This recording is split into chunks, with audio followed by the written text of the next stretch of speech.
Bonjour. Nous avons commencé dans la vidéo précédente cette série de messages intitulée Le meilleur ou rien.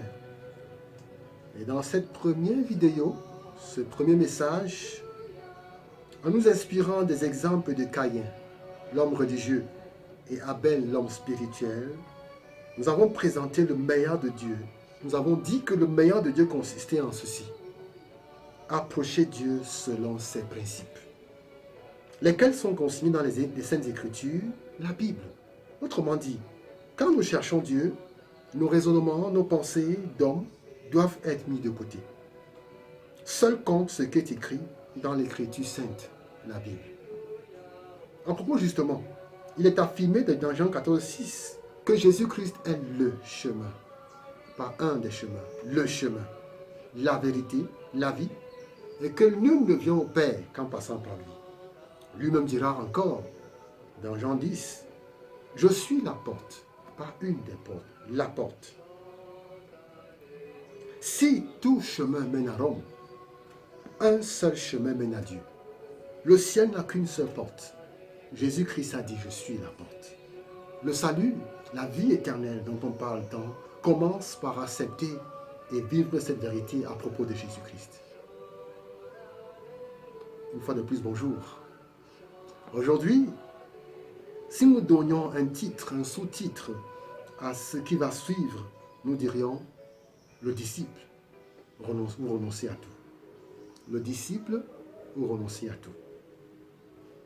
Nous allons nous inspirer ce matin de ces mots du Seigneur dans Luc 14, le verset 33. Il est écrit: ainsi donc, des choses ont donc été dites avant. Ça conclut quelque chose qui a été dit avant. Ainsi donc, dit Jésus, quiconque d'entre vous ne renonce pas à tout ce qu'il possède, ne peut, même s'il le voudrait, ajoutons-le, ne peut être mon disciple, c'est-à-dire de ceux qui me suivent, de ceux qui m'appartiennent. Nous avons dit, c'est dans Luc, le chapitre 14, verset 33. On le sent, on le sait. Suivre Jésus va forcément nous coûter des choses. Mais est-on conscient? Est-on conscient que cela va tout nous coûter? C'est-à-dire que l'on va devoir renoncer, nous détacher de tout. Jésus-Christ sera le Seigneur de tout dans ta vie ou ne sera pas Seigneur du tout dans ta vie. C'est ça le meilleur ou rien ce matin. Où tu lui donnes ta vie et il la prend pour te mener au bonheur, où tu ne lui donnes qu'une partie et il ne la prend pas du tout. Et tu continueras dans les frustrations, les satisfactions, un bonheur illusoire, momentané, éphémère, passager, jusqu'à ce que tu réalises tôt ou tard ton échec. Le truc avec nos religions, j'entends par là nos rites, nos pratiques, nos systèmes dits chrétiens. Le truc avec nos religions, c'est de nous faire croire que nous pouvons gagner le ciel, nous pouvons aller au ciel avec tous nos bagages. Ce que n'a pas du tout enseigné Jésus-Christ. Il a dit, si quelqu'un veut me suivre, et s'il ne hait pas son père, sa mère, ses frères, ses sœurs, et même sa propre vie, il ne peut être mon disciple. Luc chapitre 14, verset 25, verset 26. Il a encore dit que la porte est étroite, le chemin resserré, qui mène à la vie, et peu sont ceux qui le trouvent.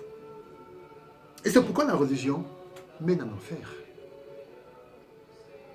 À ceux qui le suivaient, dans le texte de Luc 14, Jésus fera comprendre qui doit être la priorité, qui doit passer avant tout, et même avant toute personne, y compris nous-mêmes.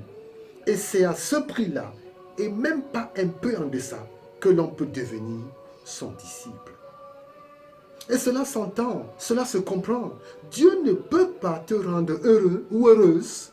Dieu ne peut pas te faire entrer dans les bons plans qu'il a pour ta vie si tu ne lui laisses pas le contrôle, bien plus le contrôle de tout dans ta vie. C'est cela la foi.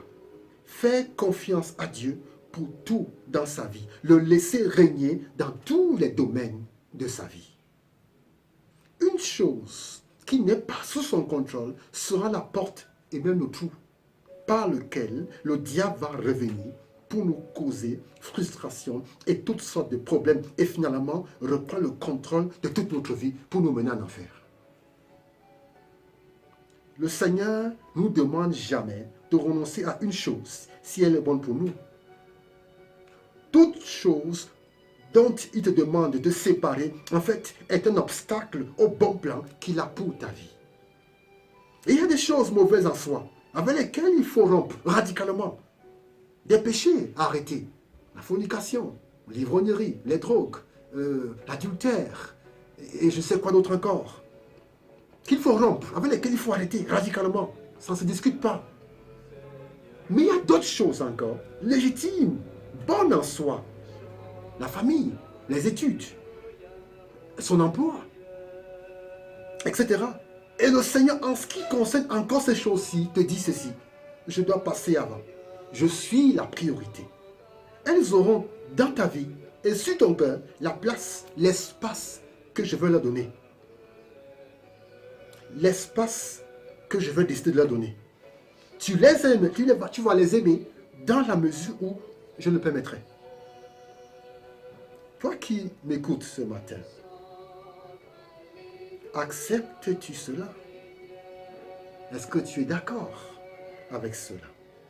Je dirais autrement, es-tu disciple de Jésus? En d'autres termes, as-tu renoncé à tout? Les premiers disciples l'avaient fait. L'apôtre Paul l'avait fait. Et ils ont été récompensés pour cela. Jésus en parle dans Marc 10, à partir du verset 28. Vous pouvez le lire. Le plus grand commandement se décline ainsi. Tu aimeras le Seigneur ton Dieu de tout ton cœur, de toute ton âme, de toute ta force et de toute ta pensée. C'est dans Marc 12, le verset 30. C'est au niveau de ces tout que tout se joue. C'est ici que l'on parle du meilleur ou rien. Choisis le meilleur et tu seras béni.